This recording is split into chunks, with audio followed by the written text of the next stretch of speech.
Welcome to another edition of the Willie Bragg Show. I am your host, Willie Bragg. Before we get started, I want to make an apology because I'll have my live stream schedule at a certain time, and then all of a sudden, I'm either postponing it or at the moment deciding to go ahead and um, and go ahead and do the live stream. So in advance, I do apologize. And I'll try to do better. There, I'm not going to say there's an excuse, but there is an explanation. It's the holiday season right now, and I've just been bogged down with work, and I am incredibly exhausted, and just a lot of stuff that's going on. And I'm going to make this stream quick because I have to go and postpone my doctor's appointment too. So I just remember that just now. So with no further ado, let's get started at the subject at hand. And so we're going to be discussing right now, you know, um, a TV cultural icon, basically. And I'm referring to basically, no other than Norman Lear. And let me find Norman Lear. Let me find him. I can't find him. Where is he? Where the hell is he? Anyway, okay. Suffice to say, Norman Lear, who's a scriptwriter, television producer, that sort of thing. He died at the age of 101, and he's been noted as the screenwriter, script writer for many well-known shows, a producer. I mean, his production work has been kind of controversial, but very the impact it made in society has been, I felt like it's always been positive, but there's debate by certain people that have a different view of Norman Lear, and I'll go into that in a little bit. So anyway, if there's probably one thing that we know about Norman Lear is the TV show All in the Family. That show in the 1970s that had a lot of social impact on our society. And there's a history to All in the Family. I mean, it just didn't start in 1971 and ended in 1979 and then became Archie Bunker's Place. There is a British connection to the TV series, which I would love to share with y'all. In fact, I'm going to do that now. So, before I do, let's talk about Norman Lear, because I'm going to leave this up for a moment. His name was Norman Milton Lear, and he lived from July 27th, 1922. And what day did he die? He died on December 5th, 2023 is when he passed away. And he was born in New Haven, Connecticut. His mother and father were of Russian Jewish descent. I think they came from Russia, and so anyway. And the inspiration for the characters of Archie Bunker and Edith initially came from living with his parents, what life was like. Apparently, maybe his mother wasn't a naive woman, but sweet natured. Apparently, his father was some kind of a bigot, or had his ways about him, for that time. And he kind of just switched it up, and they were no longer Jewish. They were. He kind of substituted them and made kind of Anglo-system, and made them basically low church Episcopalians. So that was the Bunker family. But getting back to, and I'll go into the TV series itself in a moment. his parents were New Deal Democrats, which was something that was kind of passed down to him. So he's been a lifelong progressive. And there were things that kind of bothered him in his youth, like the rise of Father Charles Coughlin, who was basically, he had fascist fascist leanings in the 1930s with his famous radio program. Who was intensely anti-FDR, anti-New Deal, and actually anti-Semitic too, Father Coughlin. And so that kind of had an impact on his life there too. This is why he has fought against bigotry his entire life. In World War II, he served in the U.S. Army Air Force. And after World War II and up into the 1950s, he was basically involved in public relations. So, and being that he's also a script writer and does like the screenplays for the movies like Cold Turkey that came out in the early 70s. I believe that's, yeah, so it's the movie. I think that movie started Dick Van Dyke, where they were this small town. I don't know where the small town was, where everybody had to quit smoking. I think that's the movie. It's actually a pretty funny film. Anyway, what I remember of it, in 1966, he went on vacation. As they say in England, he went on holiday. So he went to the UK and decided basically to just watch some TV while he was there. So he happened to stumble across a TV show that had an impact on him, and this TV show that had an impact remained basically why we know who Norman Lear is today, and or was rather. And the show was called Till Death Us Do Part, which was a show in the 1960s. It started in 1965. It ended in 1976. It came back as what was the name of the show? It was Till Death Us Do Part, and I cannot think of the name of the I cannot think of the name of the successor to the show, but it was sort of similar to what you would see with the relationship between All in the Family and Archie Bunker's Place. And so anyway,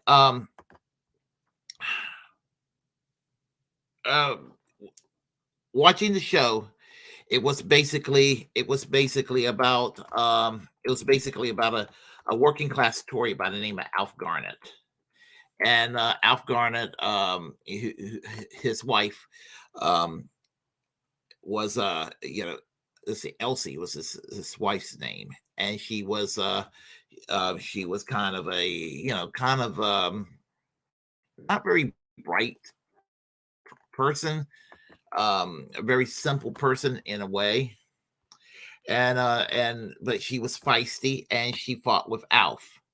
And so what happened was with Alf, basically, he was set in his ways as basically just a working class bigot, pro capitalism and everything that was, all the toxic politics that comes with the right, even in the UK. What happened with the character? They had a daughter. Her name was Rita. And they lived in East London, the working class section of East London. She started to see a young man by the name of Michael Rollins, who is an Irishman from that lived in that was from Liverpool, and he basically, he was sort of like not a hippie the way Michael Stivic was, but it was more like a mod, and they basically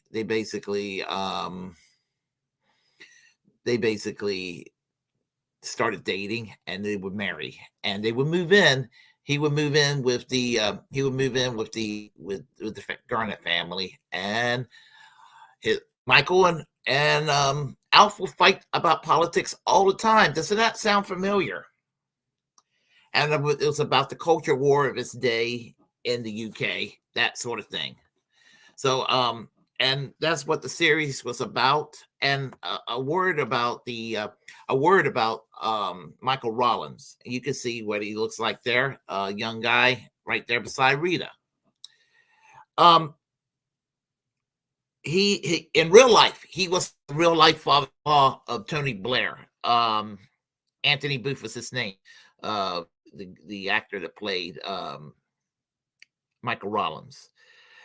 And the difference in real life, the real life contrast with the politics of Tony Blair, who basically Thatcherized the Labor Party in the same way that Bill and Hillary Clinton Reaganized the Democratic Party.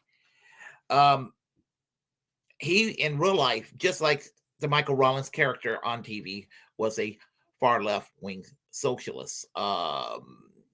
They don't go into necessarily where he was. I mean, he was a follower of Che Guevara, that sort of thing, but he was like he was basically, he could have been basically old labor, like a social democrat, or he would have been a Trotskyist, or maybe a British tanky. We don't know, but he was definitely a far left character on the show, and Alf Garnett was a far right bigoted individual. And so you get to see they took the radicalism of Michael Stivic and kind of downplayed it, because in America and American entertainment and all of that, we can't discuss things like socialism and all that, but they were open about it on Till Death Us Do Part. And so he saw this film, this TV show in 1966 in the UK. Getting back to Norman Lear, he was really impressed with this concept. Said, we need to Americanize this show and expose it to, you see how the Americans take it.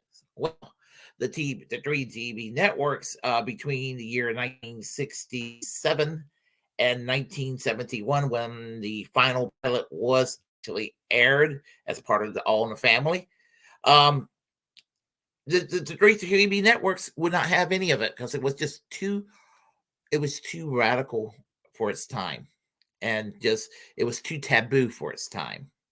And so he wrangled for several years with three TV networks: ABC, CBS, and NBC. And CBS finally capitulated in 1970. He said, we'll give the show a try. And so the show became a big hit, All in the Family. So there you have it. That's basically the gist of Till Death Us Do Part. So, the TV show All in the Family, Archie Bunker is a working class Republican that works in a dock in New York, and they live in the Queens. The difference between Alf Garnett and Archie Bunker was the character of Alf Garnett was perhaps he was a little more impoverished than Archie Bunker. Archie and Edith Bunker lived a rather middle class life as their characters on the show. Michael, he was a college student, and Gloria was the daughter of Archie and Edith. And again, just like the British TV series, Archie and Michael didn't get along, and they fought, and everything under the sun was being discussed: racism, civil rights movement, feminism, reproductive rights, things of that nature, capital punishment, the war in Vietnam. All that was being discussed on the show, and the American people were like, "Holy crap! What is this?" It had that societal impact, and it's a cultural phenomena of TV culture from the 1970s, All in the Family. Well, it was so well received, All in the Family. In 1972, a new television series, which became a spinoff of that series, and let's see here, and the name of the show was and I'm not seeing a damn. Well, that's okay. The name of the show was Maud with B. Arthur. And with the show was about the liberal cousin of Edith Bunker. So that's what the show was about. And it was about the, she was basically a an upper middle class radical that basically was what happened with her was she was always virtue signaling. We know about that, don't we, today, with people who likes the virtue signal and on the left. Well, she was sort of that. She was sort of like basically she was supposed to be the women's lib candidate. I mean, excuse me, a character, and she made history as the first female character to have a fictional abortion on TV, which she received death threats over this, which is bullshit. Um, All in the Family had a spinoff. We know the show Good Times that came about. And then let's see what else was there. There was also the Jeffersons. We know what the Jeffersons, who they were. They were the next door neighbors of the Bunkers, and George Jefferson and Archie Bunker will argue about race relations and things of that nature. So that was that show. This is also a big part of television too. And then there was Sanford and Son, which took place in L.A. And it's about and it's based on a British TV show called Steptoe and Son. And is basically same concept behind the show. Salvage dealer in East London, but they were like white British folks versus African American in Los Angeles, and all of that. And that's also a part of the phenomena of television in the 1970s. Mary Hartman, which I never seen that much of, but it was another show in the 1970s. I don't think it lasted that long. I think it was more like almost like a comedy soap opera, if I remember correctly. One Day at a Time was another show that he was affiliated with, and there were other shows as well. His last program, believe it or not, was in 1994, a show that only had, I believe, 8 episodes, and with John Amos as the star of the show, and that was Ernest Cumberbatch, who worked with Archie at the dock. And apparently Archie sold the house at 704 Hauser Street, and that was the name of the show, 704 Hauser Street, which 704 Hauser Street is about basically, Ernie Cumberbatch is not happy with his Republican son being rebellious, I guess you could say, and he's even less happy that he's dating a white girl, and so that's what the show's about, and only lasted 8 episodes, so you can actually find it on YouTube. So that's basically the some of the programs that were listed and all that.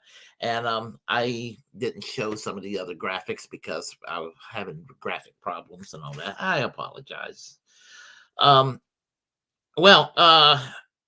Politically, he was kind of always on the left, referring to Norman Lear, a free speech absolutist, a civil libertarian, somebody who was ahead of his time, politically speaking. And with the frightening election of 1980, he decided to, with Ronald Reagan, he decided this is terrible because the Christian right were at blossomingly at the time, and that's when you had these social conservatives trying to basically roll back women's rights and to make sure that LGBTQ people would not have rights, and the old classic, well, go ahead and bring prayer back in school, that attitude. and everything. And they, the fuddy duddies, the pro censorship people that want to go and put stickers on records, tapes at that time, CDs eventually as the 80s went on, or and try to monitor the content of movies, and try to go and take controversial books out of school, and force creationism, and try to force out the theory of evolution, that sort of thing. And so that was what the religious right was all about. People like Jerry Falwell, Pat Robertson, Jimmy Swaggart in the 1980s. They were like one of the big major figures. And today, this movement still lives on. Obnoxious people like John Hagee and people like that. So he founded a group called People for the American Way in 1981 because he was so fearful and concerned about the religious right. The right wing hated Norman Lear. He was a hated man because apparently the product of his work was an attack on our values. That kind of mindset. So that's what happened with him and everything. And so he was vilified by the right wing. And in let's see, and of course last year he was very happy. I saw him on Twitter. I mean, not personally, but I saw a video on Twitter of him enjoying his 100th birthday. I'm just like, well, that is pretty damn impressive. Pretty damn impressive. So it's like, probably don't have too many years around to that much time left, but apparently, and that turned out to be more true than that, you can imagine, because on December 5th, 2023, he died of natural causes. So and that is the legacy of Norman Lear. And now and just kind of like we have television today that plays it too safe. I mean, they're bland TV characters. They don't have one of my friends, Dwight Welsh, he's been on the show. He basically said it himself. It was just like, you have these characters on TV. They don't drink, they don't smoke. You don't know what party they belong to. You don't know anything about them, and they're just as lifeless and boring as they can be. And that's television today. Television, obviously, is garbage today. So the comedy shows that are out there doesn't really say much, and they don't really dive into a lot of controversy. And that's the way it is. So much for this so-called Hollywood liberal left that people claim exists. The Hollywood, the so-called Hollywood left today, in a lot of ways, are kind of right wing. But that's just my perspective. Who knows? I could be correct, as usual. So anyway, I just want to say that I to rest in peace, Norman Lear. You did very well, and you were an inspiration to a lot of folks to kind of question authority when authority needs questioning and needs to be challenged. So there you have it. We will have a Braglands tomorrow at 5 p.m. Eastern Standard Time and 2 o'clock Pacific Time. We will have a guest on the show. Jamar Jabari is going to be our guest of the Jabari VOC podcast. I highly recommend it. And Thomas Salisbury from Tommy Nation Politics looks like he's going to be on the show. So it'll be the four of us, me and Jimmy and Tommy and Jamar. We'll be having a discussion about various things, topics, and that sort of thing. So I hope y'all join us tomorrow. So what else is going on? Let's see, I'm trying to think. I'm going to try to stream more often. So I just want to state that out. And please subscribe to the Willie Bragg Show on YouTube. just and also subscribe to Braglands on YouTube as well. We're trying to grow that program. So, and there's that. So, if you like what you heard, please press like and comment any ways you disagree with what I have to say. Feel free to share the content on this channel, and that's the First Amendment absolutist. It's my duty to inform you to create your own platform, your own damn platform, and utilize it, because we are in fact the muckrakers of our time. And you can find me on YouTube, on Twitch. I need to do Rumble more often, but you can find me there too. And follow me on Facebook, even though I'm being shadow banned right now. And follow me on Twitter, which I am on Twitter a lot. So anyway, I am Willie Bragg. Until next time, reject corporate media. Free Palestine. Let's end these damn wars, and let's make the world a better place. Y'all take care. I got to get some damn sleep. Bye bye.